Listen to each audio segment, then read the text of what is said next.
You are walking death, an aged warrior who has lived their life on the knife's edge, spending your youth on the mortal plains hunting the worst of the demons who slipped through the cracks of hell, a seemingly never-ending horde.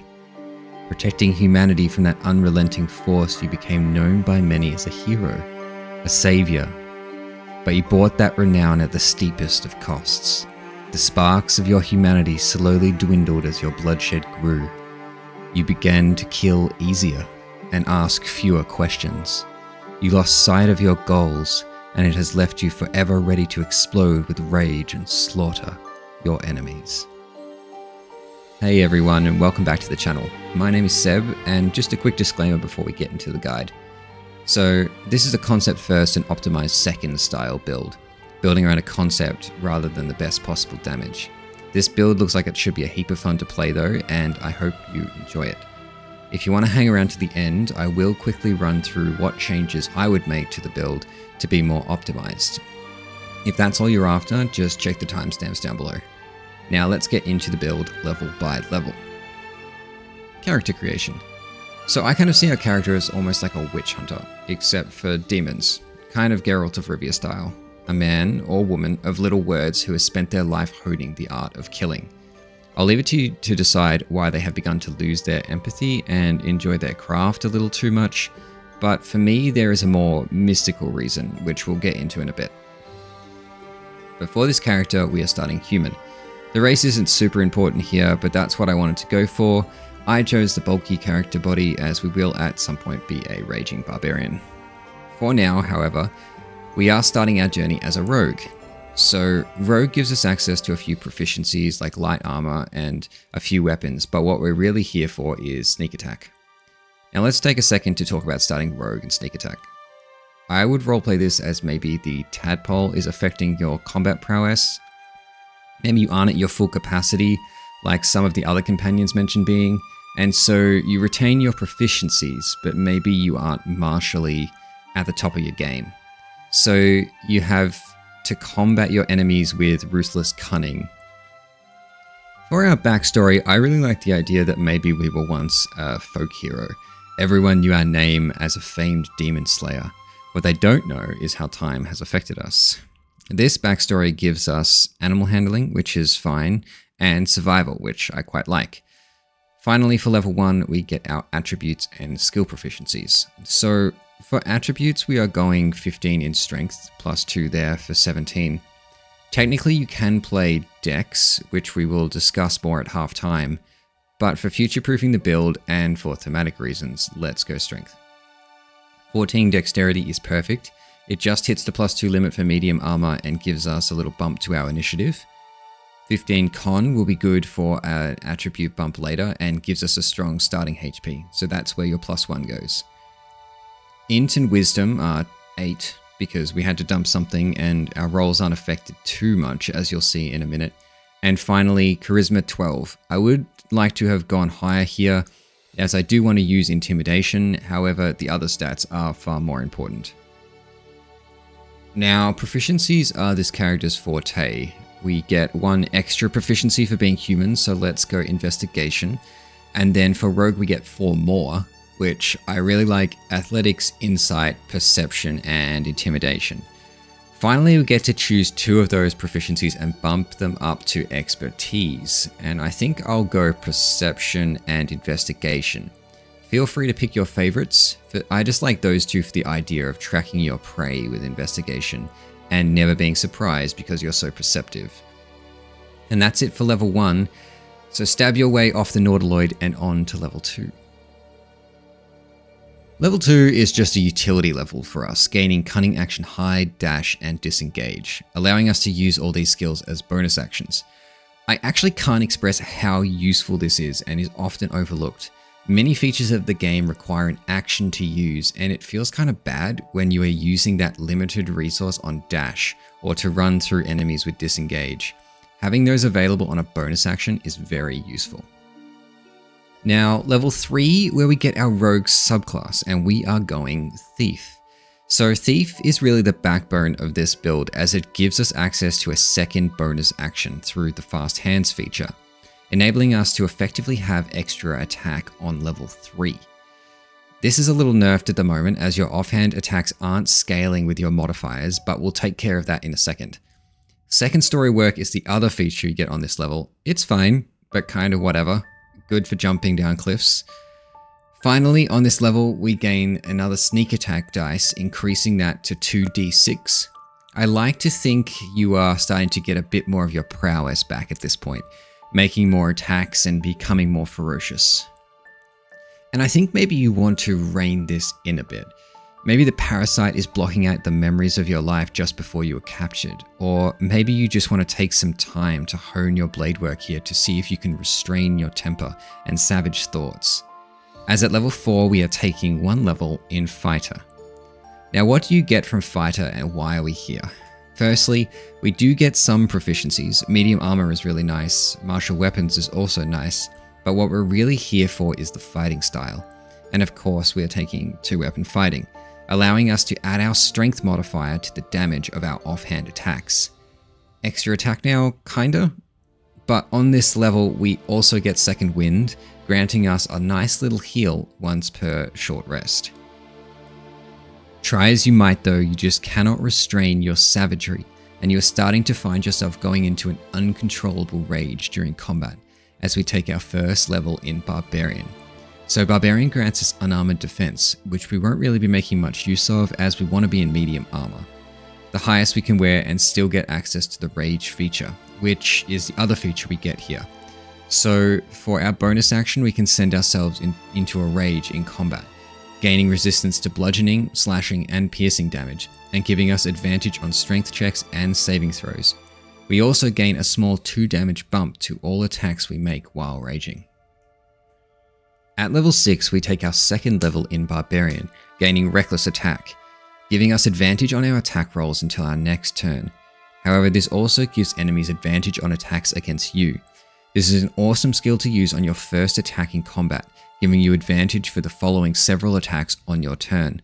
But be careful when you use this, make sure you aren't about to take a bunch of attacks or you might just get yourself killed. We also gain Danger Sense on this level. As long as you aren't blinded or incapacitated, you have advantage on dexterity saving throws against traps and surfaces, but more importantly, against spells. So, halftime break here, and it might be a bit of a long one as I feel like I have to justify myself a little bit.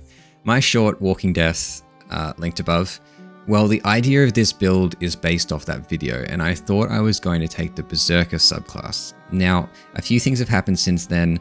Firstly, I realized that the Berserker ability Frenzied Strike, which lets you take an attack with your bonus action, 1, was giving you a stacking debuff every time you used it, reducing your chance to hit, which is bad, but it is manageable since we always have advantage on your attacks from Raging Blow. But 2, the bonus action attack is actually with your main hand weapon, so you end up doing 3 main hand attacks and 1 offhand attack. While that is a lot of attacks, I really like the idea of using both your weapons evenly, or at least close to evenly, so it feels more like a flurry of blows rather than just a bunch of attacks. Maybe that's just me. Secondly, we unfortunately won't be getting the extra attack feature for a few more levels. However, from level 5 onwards, if you have a caster in your party, keep an eye out for the haste spell. This will be even better later, but for now it can give you an extra action to use for 10 turns as a substitute for missing the extra attack feature. I was kind of thinking that this might be a good character for a Dark Urge playthrough if you are looking for a Dark Urge build. I'm not personally, I have another build planned for that, but it would definitely work. For some early weapon options though, I recommend the Steelforged Shortsword, the Shortsword of First Blood, or the Adamantine Scimitar for armor, Genial Striding, Spring Step Boots, Reason's Grasp, Gloves of the Growling Underdog, Gloves of Power, Dark Justicar Gauntlets, Yun Ti, Scale Mail are all great options, and they're all available fairly early. Okay, long halftime break over, back to the build. So, at level 7, your rage is really starting to take form, and at this point you are gaining a semblance of control over the parasite in your head. Maybe some memories start flooding back, or For those of you who hate amnesia, maybe regaining control has loosened the reins on your mind, allowing another force to emerge. I really like the idea that in one of your rage-fueled hunts before you were captured, you didn't ask enough questions about your prey and you just assumed demon. What you were really hunting was actually a primal manifestation of nature itself, and in the process of slaying this majestic beast, a piece of its essence latched onto you and infused your soul with its power, instincts, and behaviors. It is at this level we get to get our barbarian subclass, and you guessed it, we are going Wildheart. So when we take this subclass, we choose an animal spirit to take form when we rage, and we are choosing Tigerheart. So Tigerheart gives us access to the Tigerheart Rage, increasing our jump distance by 4.5 meters and allowing us to use Tiger's Bloodlust. This is a weapon attack that lashes out at 3 enemies in front of us and makes them bleed for 2 turns. This option feels really thematic here. I love the imagery of a tiger stalking its prey or lashing out in a wild flurry of blows. And that's exactly how this character should feel. So you are beginning to become aware of this primal force inside, stoking the fire that is your rage. You are a rage machine. That is not the tiger's doing. But it is not giving you a chance to rest. You are constantly at simmering point, ready to explode at a moment's notice. On from there, we are level 8, and we finally gain a feat. So if you want to go with 2-weapon fighting here, go ahead. If you don't plan on using weapons that are not light, then I would probably go for an ability score increase here, bringing our strength to 18 and our constitution to 16. A quick and simple level. But on to level 9, we are a level 5 barbarian, and you know what that means. Extra attack. Finally. So extra attack gives us just that. On an action, if we take the attack action, we get to use an extra attack on our turn. So we have hit the 4 attacks per turn mark, and if you are casting haste, like I mentioned earlier, that's 6 attacks per turn. Furious indeed. Also, on this level we get fast movement, granting us an extra 5 feet of movement every turn. So after a while working with this entity in your soul, you have begun to understand it and adapt to its way of fighting, learning effectively a new fighting style and a way of producing a burst of energy when it really counts. So on level 10, we are taking another level in Fighter and getting Action Surge, giving us a second action once per short rest.